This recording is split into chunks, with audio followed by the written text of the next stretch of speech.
Ready? 5 seconds.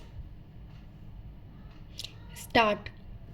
The Industrial Policy Resolution of 1948 was good so far as it went, but unfortunately, the spirit of it could not be understood or appreciated by the common man in this country. So, a new orientation of this policy was given, and the Honorable Prime Minister, after his return from China, publicly declared that the future policy of the country, or rather the future pattern of society, will be the socialist pattern. That was further emphasized by the resolution passed at the Abdi session of the Congress and later retorted by Shri Devar, President of Indian National Congress. I am very glad to say that the spirit of it has been caught by the nation today. If I may say so, the nation has taken up the challenge for securing the socialist pattern of society. It behoves all sections, both inside this house as well as outside, without having mutual recriminations, to try and propagate in a sincere manner and establish the socialist pattern of society indicated by the statement of the great leaders of our country. It may be relevant and pertinent if I refer to a few sentences from the memorandum presented on the 4th June 1999 by our Prime Minister, who was the chairman of the All India Planning Committee, which came into existence when there was full autonomy in the states. On pages 39 and 40 of that report, he stated, "It is clear that the drawing up of a comprehensive national plan becomes clearly an academic exercise with no relation to reality unless the planning authority or those to whom it is responsible are in a position to give effect to the plan.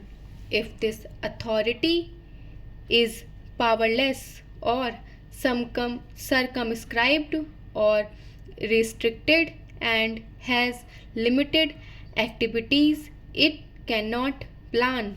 An essential prerequisite for planning is thus complete freedom and independence for the country and removal of all outside control.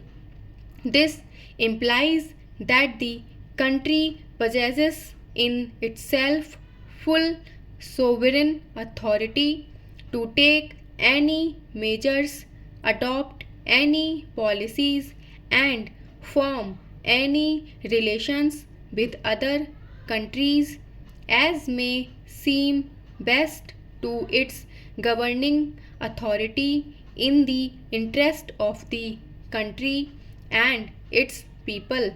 National independence is thus an indispensable preliminary for taking all the steps that might be found unnecessary for carrying out the 5-year plan in all its various aspects throughout the whole country.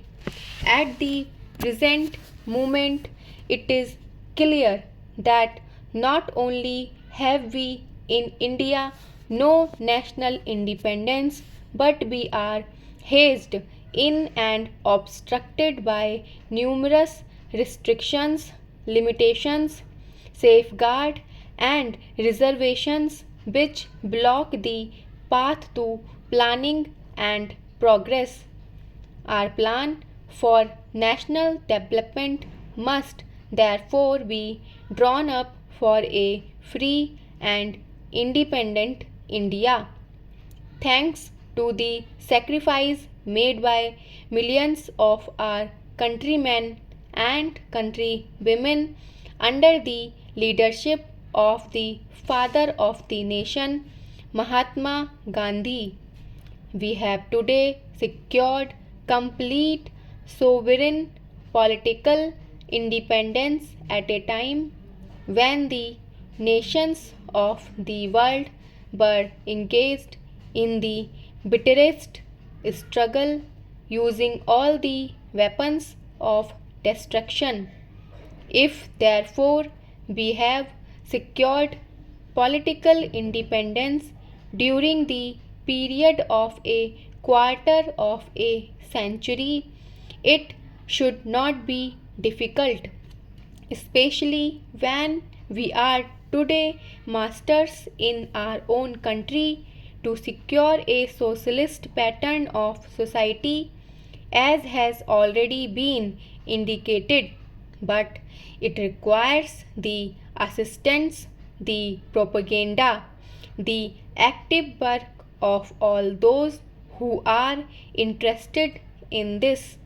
I am sure so long as my honorable friends, the minister, the deputy minister, and the ministers who represent the Commerce and Industry Ministry can give us an assurance that the capitalist pattern would be avoided. Some of who believe in a cent% socialist democracy give an undertaking that certainly totalitarian policy will not be introduced in this country, because we have believed all along during the fight that we have given to the British government when we secured political independence that we shall try to maintain democracy undiluted and a socialist democracy.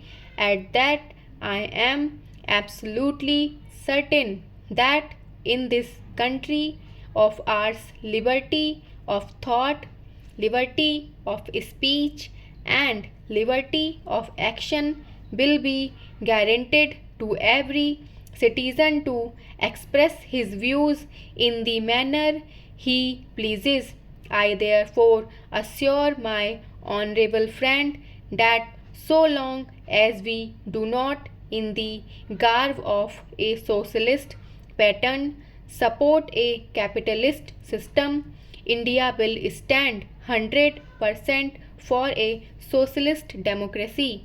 Now, luckily for us, the fundamental rights of the Constitution have declared that a citizen would be assured of many of the social amenities which will give reasonable comfort from the womb to the grave. But mere enunciation, as I have said many times, will not satisfy the common man unless the saying is put into effect. I am absolutely certain, therefore, that so long as there is a determination on the part of our countrymen, we will be in a position to secure a socialist pattern of society. It is not even possible to draw up a plan on any other basis. Stop.